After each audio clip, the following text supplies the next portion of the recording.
As we continued driving north, we got our first glimpse of Mount Baker. Mount Baker is an active glacier-covered volcano on the northern edge of Washington State, and it is the highest peak in the northern Cascades. We crossed the border into Canada without a hitch, and almost immediately were amazed at how tall the pine trees were. We stayed at Golden Ears Park on Alouette Lake, which was almost 20 minutes from the main road back to our campsite because of the deep ruts in the gravel road.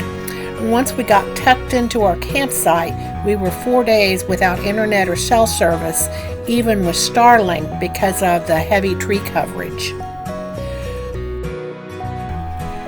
It wasn't a sand beach, but you have to admit that it does have its charm.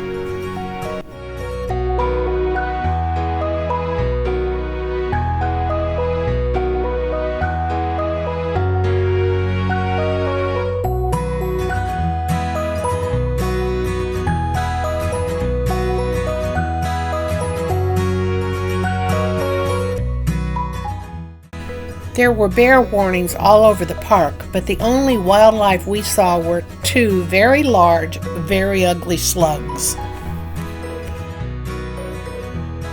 This is Brentwood, one of the urban communities going into Vancouver. I can't imagine living in one of those high-rises.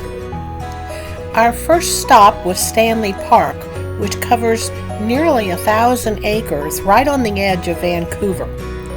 In Stanley Park, you can find West Coast rainforest, trails, beaches, dining, and wildlife, and have no idea you're right next to a major city.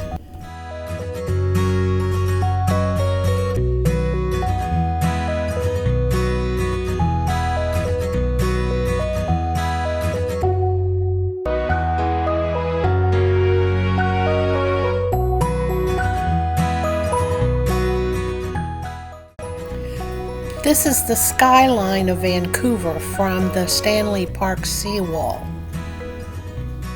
This was the most interesting building we saw in downtown Vancouver. Our next stop was Granville Island, which is home to the Granville Island Market, which is just across False Creek from Vancouver. One of the ways that you can get there is a water taxi. We didn't, but it looked like fun. We left Vancouver on the Lionsgate Bridge, which is a suspension bridge that connects Vancouver with the northern communities.